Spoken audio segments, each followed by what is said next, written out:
Well, good morning, guys. Once again, it is I, the chairman of Physical Media, bringing to you another review of physical media that I've watched and received since the last time, which was actually over a week ago. Today is Saturday, December 11th, and last time was the Friday before. So, yeah, we've gotten a lot of stuff, and obviously this being the Christmas holiday shopping season, there's a lot of sales going around, and so let's get into it. Now, there's one thing that I got in from Severin that is, well, wasn't really on sale, but it is a pre-order, and like I said, I don't get pre-orders much, but this one was a pretty good deal because it was $75 for 4 films. This is the Nasty Habits, the Nunsploitation collection, and if anyone here knows about exploitation, they know that the nunsploitation subgenre is quite famous, quite infamous, I should say. And so, as you can tell, this is the set. There's 4 films in it: Christiana, Devil Nun, Story of a Cloistered Nun, Images in a Convent, and The True Story of the Nun of Monza. And that's the side. And the back tells you that in the 70s, Italian filmmakers started really getting into it. So, Christiana Devil Nun is directed by Sergio Bergoncelli. A born-again nymphomaniac finds pleasure of the flesh in a convent of the damned. Then Susie Kendall and Eleonora Giorgi star in Domenico Palalea's historically accurate, wholly immoral Story of a Cloistered Nun. You got Joe D'Amato combines sapphic lust, satanic panic, and pure filth in Images of a Convent. And Bruno Mattei directed the True Story of the Nun of Monza. And the whole nun thing, the whole nun genre is kind of back in the entertainment zeitgeist because Paul Verhoeven has released his film Benedetta, which is kind of similar, based on a true story of lesbian nuns, and so very much a harkening back to this genre of film. And so let's take a look inside. I literally just got this, so I have not even opened this up. Going to give this an open here. An unboxing, if you will. I don't do a lot of unboxings because I've already taken most of these out, but sorry, most of the pretty much everything out of its packaging already. But let's take a look. So, nice little set. Opens up, and it has the 4 films separately boxed. So you have, see if you can see that, Christiana Devil Nun. You got the back of that, and then you have Story of a Cloistered Nun, and you have the back of that.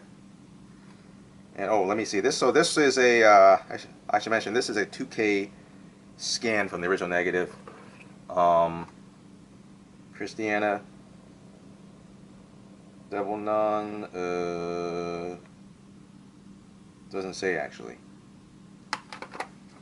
I'm assuming they're 2Ks because I mean it can't be less than that. I don't think any of these are 4K scans. So then this one here, you got images. Sorry, let me hold that better. Images in a Convent. This is also 2K, the original cut. I know, needless to say, these covers are definitely not safe for work or anything. So,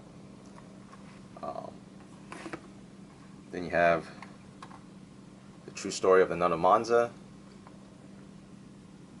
This just says it was scanned uncut in HD from the original negative. I'm assuming it's a 2K because it can't be less than 2K. So that's the back of that. Yeah, I don't know why they don't say, like, if it's 2K, it's 2K, if it's 4K, it's 4K. I mean, it's either 2K or 4K, unless I'm, like, totally mistaken and there's a scan that you can do that's either less than 2K or in between. I'm not aware of it, so, you know.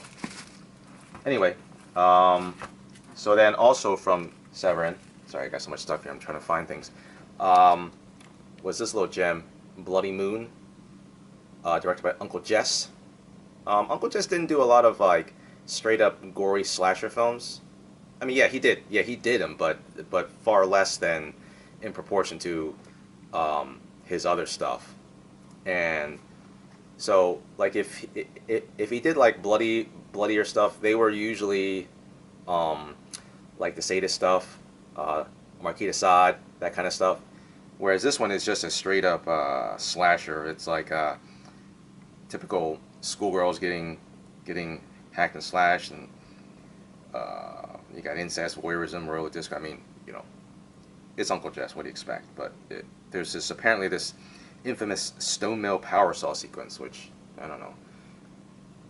Doesn't sound like it's something that you could tolerate if you're a bit weak in the stomach. So anyway, so that's that. A couple things I got off of Amazon. Dressed to Kill, Brian De Palma's classic, starring Michael Caine, Angie Dickinson, and Nancy Allen, and also William Friedkin's all-time classic, The French Connection. This is the one that I mentioned was part of that. If you spent $20, then you get, then you can take off $5. And Kill Bill was what I also got with it as well. And this is only $7, even not just by itself. And the one thing I noticed just by looking at it is that this is a Fox film, and this is I guess an MGM film.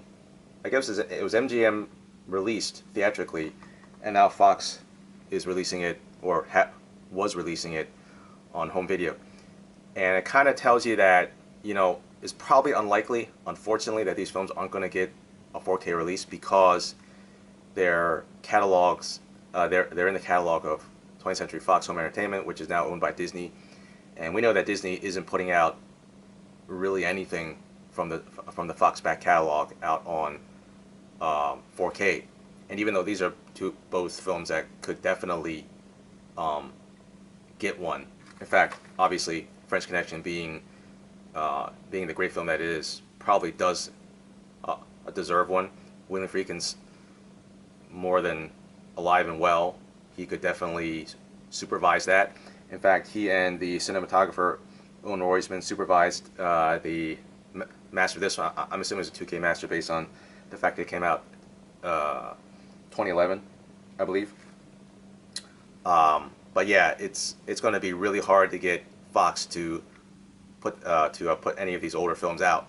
So I just noticed that I was thinking that maybe it's because whoever is still running the Fox Home Entertainment arm, if it's somebody at Disney, if it's somebody who was brought over from Fox, if they're telling Amazon and other retailers, well, mostly Amazon, to kind of dump their stock of the old Fox titles, I don't know, kind of makes sense.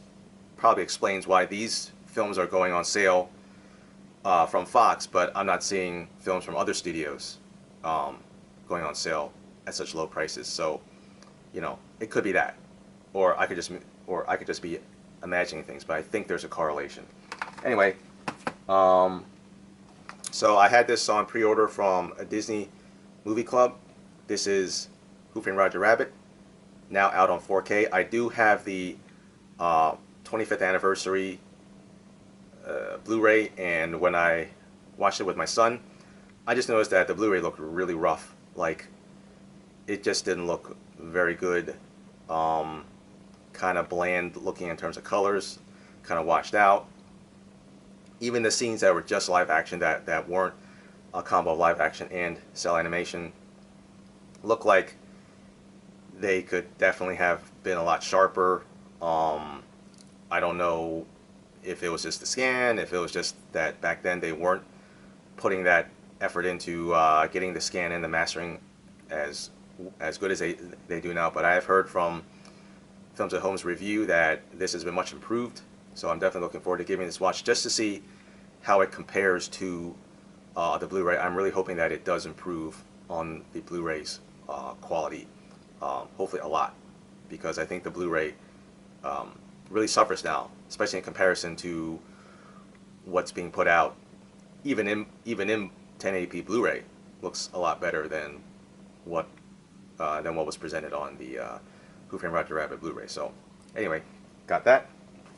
Finally got in a 4K of New Mutants. This is from Zavvi. This is their, I guess this is Zavvi's exclusive steelbook, and I was trying to get this off of Disney Movie Club, but like I mentioned before, every time I tried to add the 4K of this, it would go in as full price, even though I'm supposed to be getting it at half price. So this was like $21, a little more expensive than what I wanted, but I just wanted to get it and not have to haggle and figure out why I couldn't get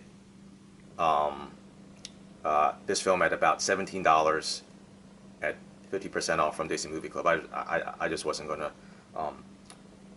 try to figure it out, try to call them and see what's going on. And besides, it's a nice steelbook exclusive to Zavvi, so I figured it was worth it. This is from Vinegar Syndrome, Sugar Cookies, starring Lynn Lowry and Mary Warrenoff. And this is an interesting film. It's kind of a half early 70s exploitation, kind of horror.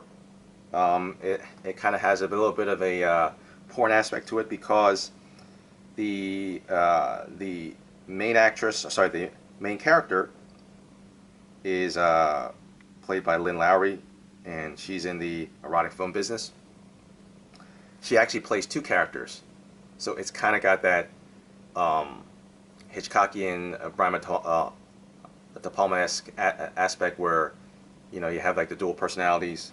And so Lynn Lowry first plays an erotic film actress named Alta, who dies, and then the producer, and then her agent, played by Mary Warrenoff, try to find a replacement, who is also played by Lynn Lowry. Anyway, this is the back. And so Lynn Lowry, she was in various films in the 70s, Shivers, and a few others, and she's still around now. She's still working. So kind of like Barbara Crampton, but a little bit older than Barbara Crampton. But anyway, so I got that, and then also got in from the Kino Winter Wonderland sale, and so they're putting on a really good sale. Finally was able to get the Hotspot, which is probably now most famous for the nude scene with Jennifer Connelly. But at the time, this is actually an interesting film because it's directed by Dennis Hopper. It's a film noir. It's a modern film noir, and Don Johnson is the star. Even though I'm pretty sure most people forget now that Don Johnson was the main star, because at the time he was a big star, and so that's why he was put as top billing. But the film obviously also stars Jennifer Connelly and Virginia Madsen, and so looking forward to giving that a watch finally. Oh, by the way, this was I mentioned the Kill Bill double film collection, and this is that, and it's just the standard Blu-ray with both films. And I've never owned this film, and I've never owned the Kill Bills before on home video. Obviously, I've watched them, and I think part of the reason why is because I was always kind of not really into this aspect of Tarantino. Like when I heard that he was coming back with the Kill Bill duology, I was I don't know. I wasn't.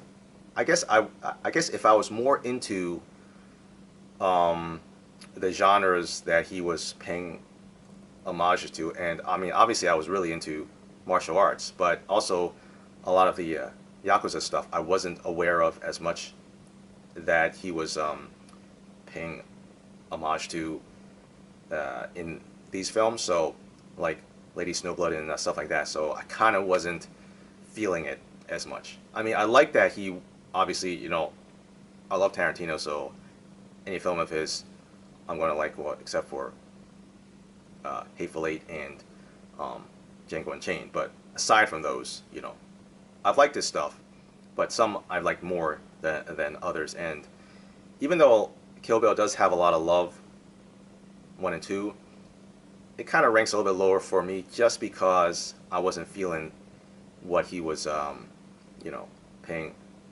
homage to. So anyway, but it's still worth it because of the price that it was and just having it in the collection.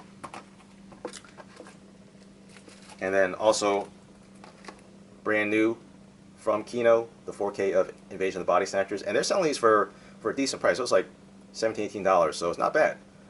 Not bad for their brand new. I mean, usually like you'd expect them to sell it for like $30, but I'm really glad that they did put this on sale because I'm assuming it's going to sell decently, being that it's a classic horror film.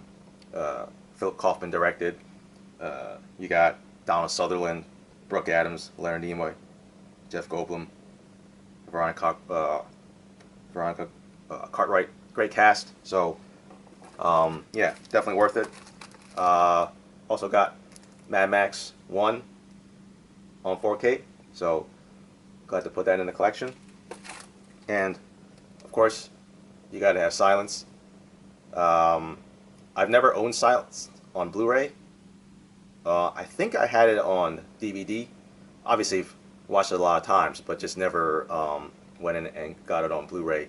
And I know that Criterion does have this on Blu-ray, and I think Films at Home did a comparison between this and between Kino's version and the Criterion version. So I might be wrong on that, but I think that is the case. So, but since I never owned it on Blu-ray, so definitely worth getting just because it is Silence of the Lambs, classic legendary film, Oscar winning, just so much about it that is now so ingrained in the entertainment, pop culture that you have to have it. Plus, it's 4K, so it's never going to look better, basically. But anyway, also want to get into stuff that I had watched. Like I mentioned, I was going back. I try to go back and watch the stuff that I've bought older, so I don't just keep watching like the new stuff, and then I never watch my old stuff. And then as part of the like a sale that I got from Shout, I got in Wild at Heart, David Lynch's classic film, starring Laura Dern, Nicolas Cage, Diane Ladd. You got Willem Dafoe in a crazy role, Crispin Glover. I mean, Harry Dean Stanton. He's got his usual. Lynch has his usual crew of crazy, eclectic actors and actresses in here. And this film is definitely a very Lynchian film. I mean, David Lynch is one of those directors who has his own adjective. You got Spielberg, Spielbergian, Kubrick, a Kubrickian, David Cronenberg, Cronenbergian. I mean, when you watch a film by David Lynch, it just has that Lynchian feel, and it's different from almost every other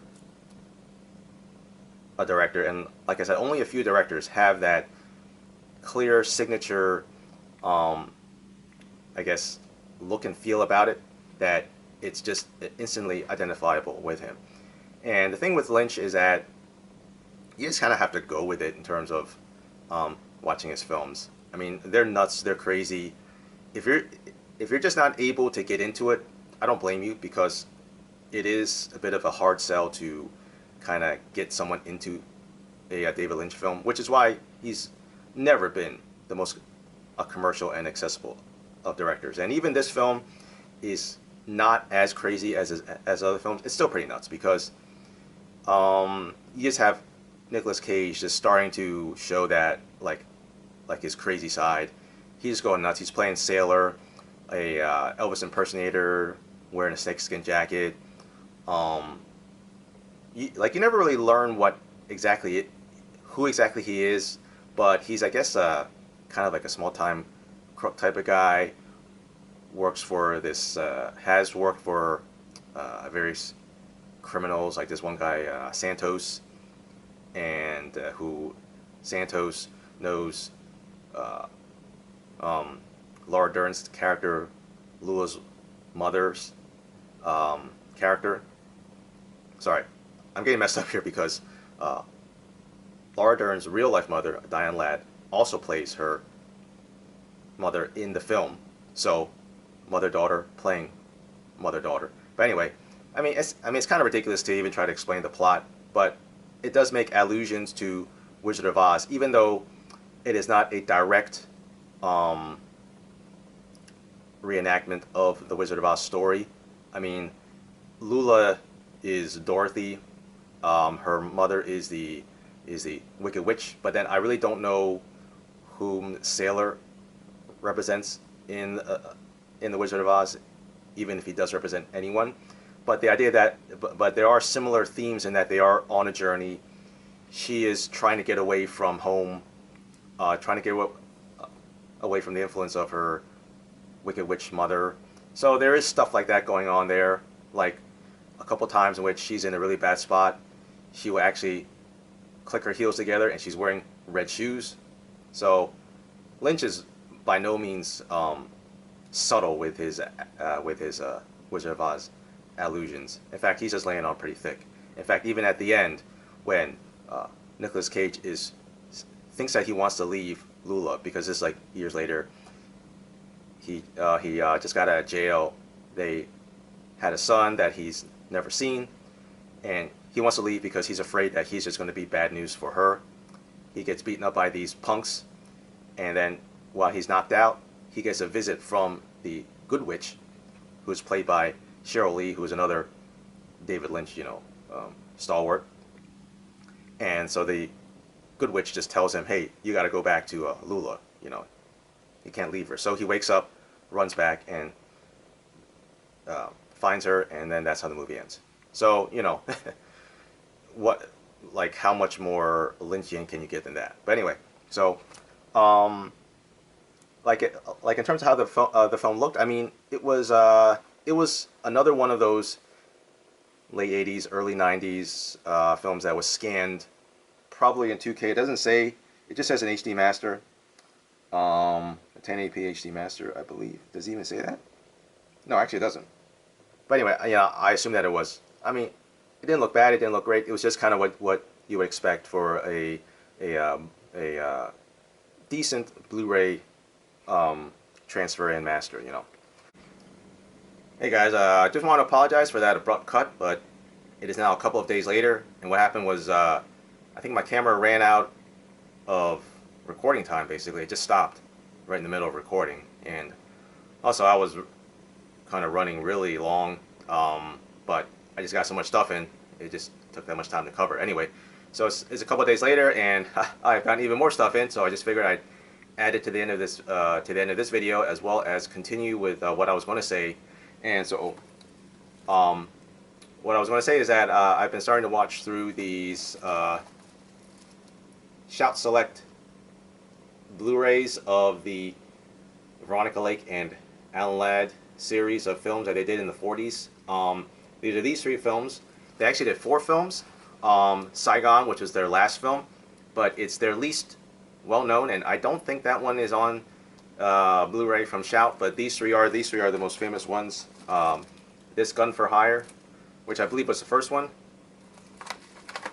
The Glass Key. Now both The Glass Key and This Gun for Hire came out in 1942, and then The Blue Dahlia came out in 1946. So there was obviously that break in there for the war, and kind of what happened with a lot of films and actors and actresses during that time was that if they went off to war, things just slowed down, production slowed down. So I believe this was actually filmed in 1945, but it was not released until 1946.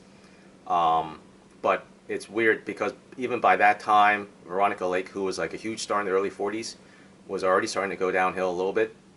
But obviously her fame and notoriety were so large that even by the early 50s, when you had LA Confidential set, that she was such a big star that Kim Basinger's character was meant to imitate her, and it's from there that I started to have my attraction to Veronica Lake. I mean, I've always loved old films, 1930s, 1940s, those classic film noir detective films, and a Philip Marlowe, Sam Spade.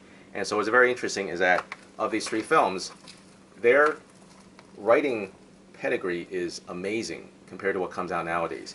I mean, you have This Gun for Hire. It's based on a novel by Graham Greene, one of the greatest English language novelists of the 20th century. You have the Glass Key, and that's from Dashiell Hammett. Again, one of the greatest mystery detective novelists of the 20th century. And then the Blue Dahlia is an original screenplay by Raymond Chandler. Again, one of the giants of mystery and detective novels. And between Raymond Chandler and Dashiell Hammett, we have the creators of Sam Spade and Philip Marlowe, both portrayed by Humphrey Bogart. So I mean, it's it's really ridiculous the amount of talent that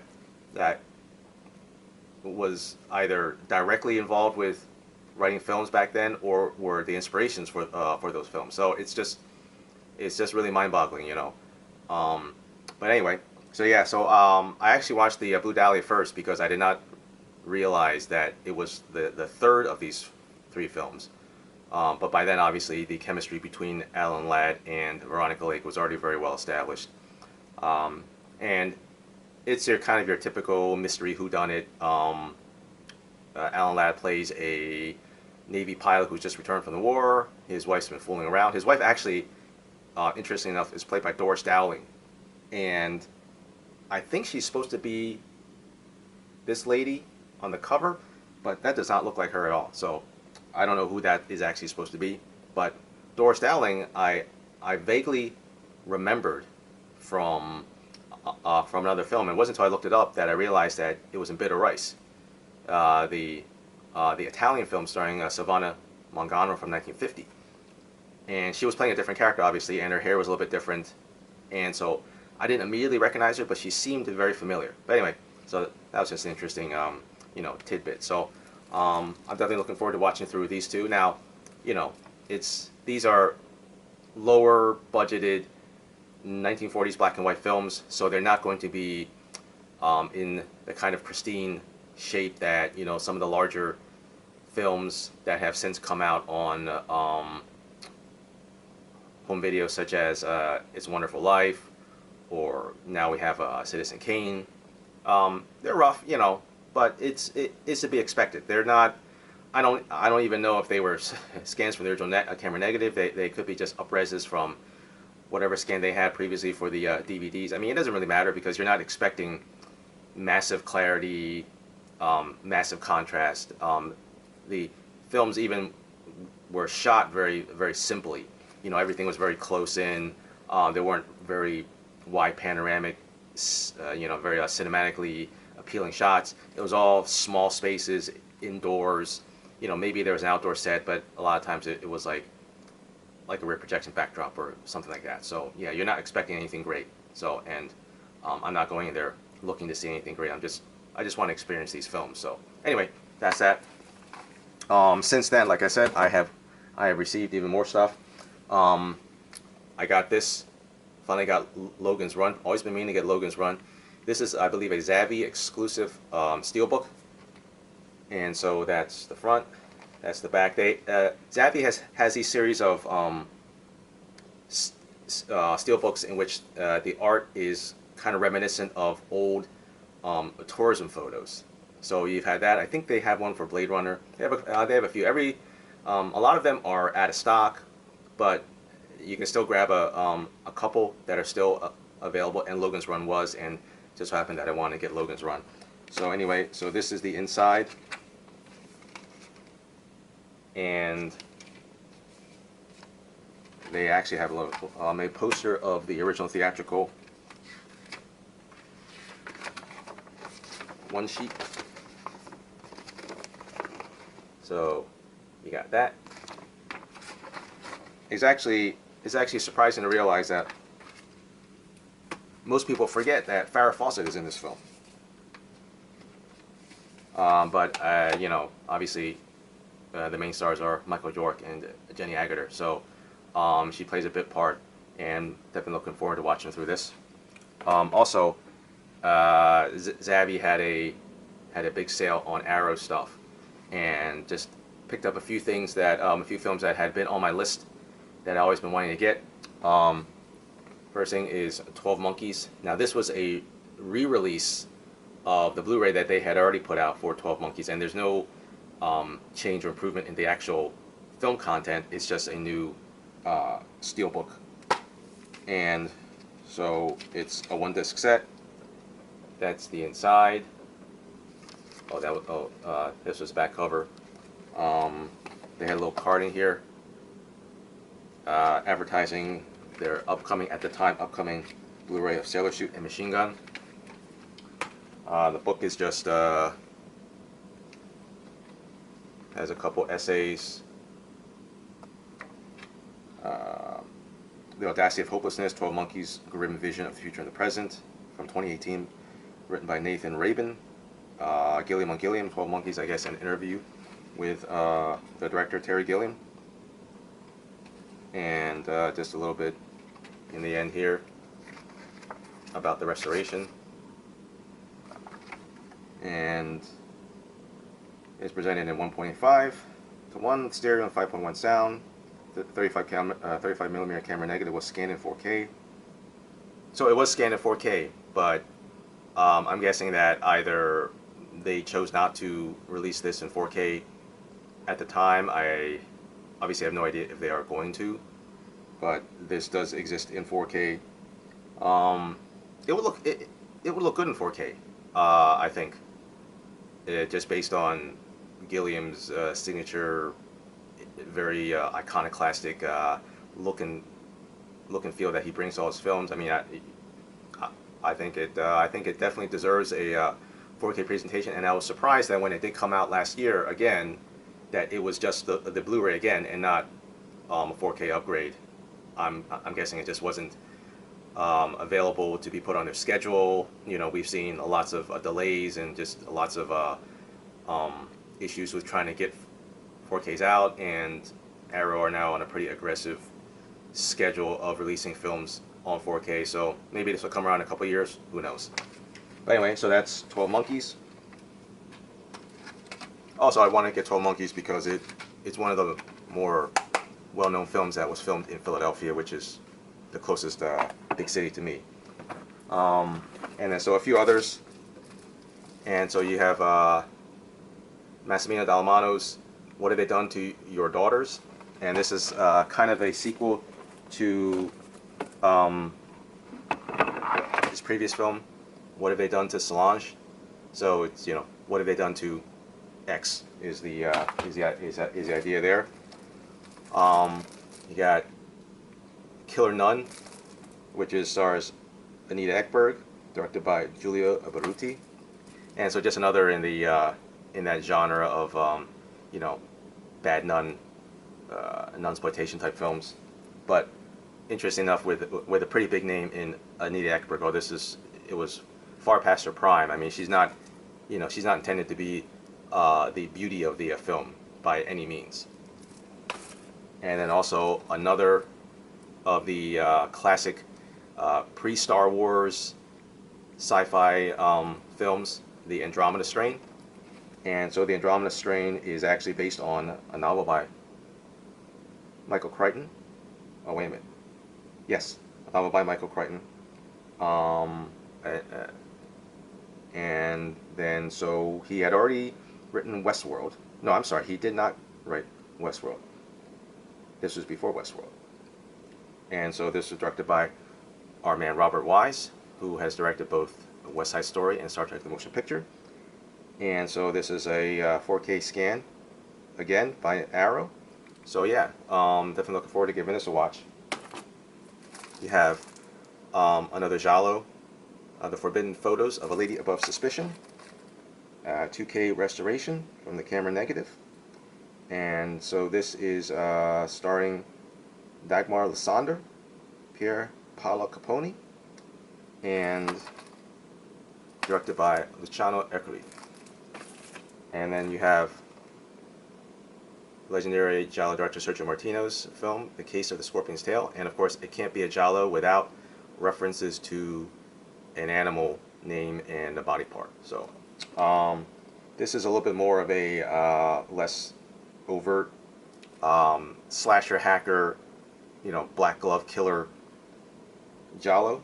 And so this film stars Evelyn Stewart and let's see who else, and Ania Strindberg, who has been in a lot of Giallo films. Although she herself is not Italian, she's German, but she's been in Your Vice's Locker Room and Only I Have the Key, and a bunch of other films. And so yeah, Sergio Martino, great Giallo director. He directed Torso, The Suspicious Death of a Minor, as well as the Your Vice's Locker Room. So yeah, looking forward to giving this a watch. I always want to get this, but the thing with these Arrow films is that they are just hard to get on sale often. So gotta wait till now. And so I got these in. I'm still waiting for the Vinegar Syndrome stuff, and then there's also the Citizen Kane Special Edition. Sorry, the Collector's Edition from Zavvi. And I think that is it. I just ordered the Suicide Squad on 4K. It finally went down to below $20. I've been waiting for that.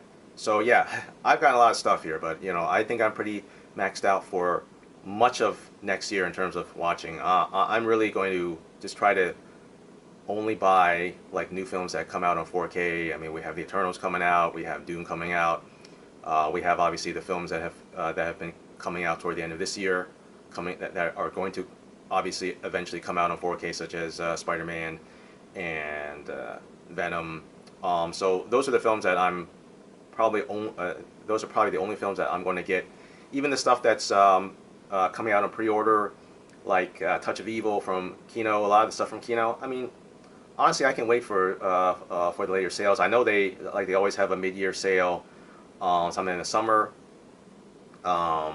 Kino's good with dropping their prices. Arrow, not so much. I mean, there's still some of the Arrow stuff I want to get, like Deep Red, that I'll wait for that to drop in price. I'm in no hurry to get that. I do want to get it, but I'm not going to be spending like $35–40. I mean, if I see it go below 25, then I might get it at that point. But anyway, so it's been a long video, but I hope you guys enjoyed all the stuff that I got in, and I will talk to you later.